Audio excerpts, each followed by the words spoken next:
Hello, ചായക്ക് കടിയായിട്ട് നമുക്ക് ഇന്നൊരു ഇലയട ഉണ്ടാക്കിയാലോ? ഈ ഇലയടക്ക് നമ്മളിവിടെ പറയുന്നത് പണ്ടത്തട എന്നാട്ടോ.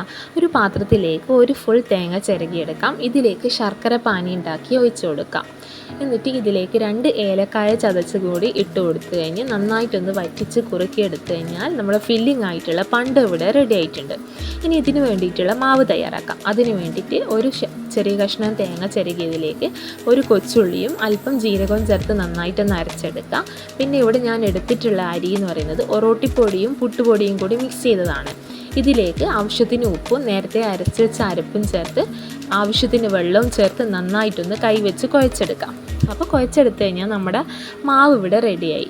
ഇനി ഒരു വാഴയില കഴുകി വൃത്തിയാക്കി തുടച്ചെടുത്തതിന് ശേഷം ഇതിലേക്ക് കുറച്ച് അരി മാവ് എടുത്ത് ഉരുട്ടി നന്നായിട്ട് നെയ്സായിട്ടൊന്ന് പരത്തിയെടുക്കണം.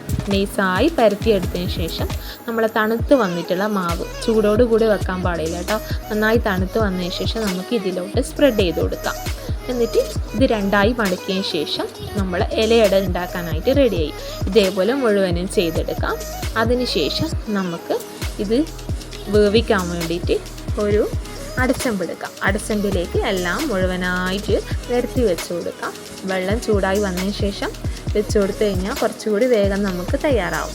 ഒരു 2 മണിക്കൂറോളം ആവി കയറ്റിയെടുത്ത് കഴിഞ്ഞാൽ നമ്മൾ ഇലയട ഇവിടെ റെഡി ആയിട്ടുണ്ട്. അപ്പോൾ വളരെ എളുപ്പത്തിൽ തയ്യാറാക്കാൻ പറ്റിയതാണ്. വളരെ ടേസ്റ്റി ആയിട്ടുള്ള ഒരു കടിയാണ്. എല്ലാവരും ഒന്ന് ട്രൈ ചെയ്ത് നോക്കുക.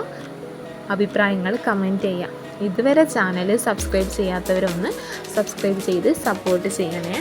ടേസ്റ്റി ആയിട്ടുള്ള ഇലയട നല്ല ചൂട് ചായയുടെ കൂടെ കഴിക്കാൻ വേണ്ടിയിട്ട് നല്ല അടിപൊളിയായിരിക്കും.